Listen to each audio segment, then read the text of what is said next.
In this video, we'll be discussing some tips and suggestions on how to improve your experience using the VideoScribe platform. First on our list here is the use of the image bank. While there are thousands of free images available for you to use on your VideoScribes, finding these images can be somewhat problematic. And so to combat that, I would say identifying the right keywords would be key in finding the images you would want to use for your scribes. So for example, if you were to say create a scribe on healthy eating, I type in the word healthy here, and as you can see, images that are free of charge don't really pop up.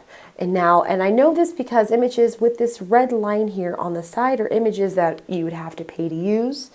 So if you're looking to use the free images available, and again, there are thousands of free images, you'd want to be very specific with your keywords. And so what I mean by saying this is I would say type in the word vegetable, and you've got some free vegetable images here that pop up.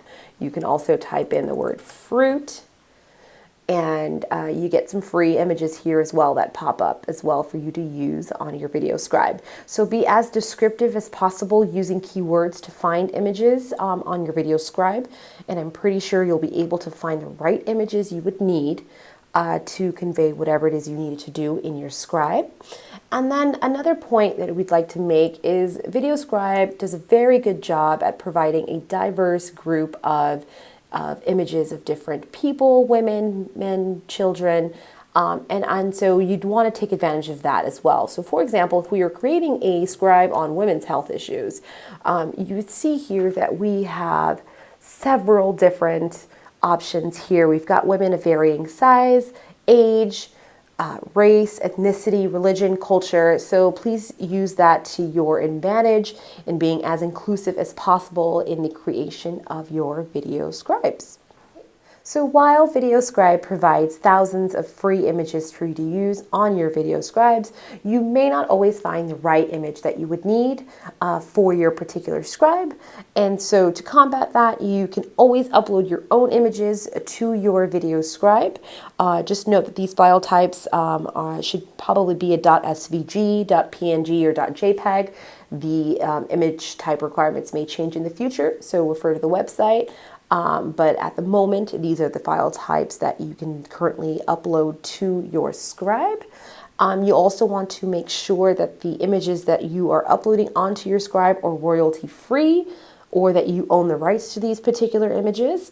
And one awesome source for royalty-free SVG images that I've been able to use is a website called openclipart.org.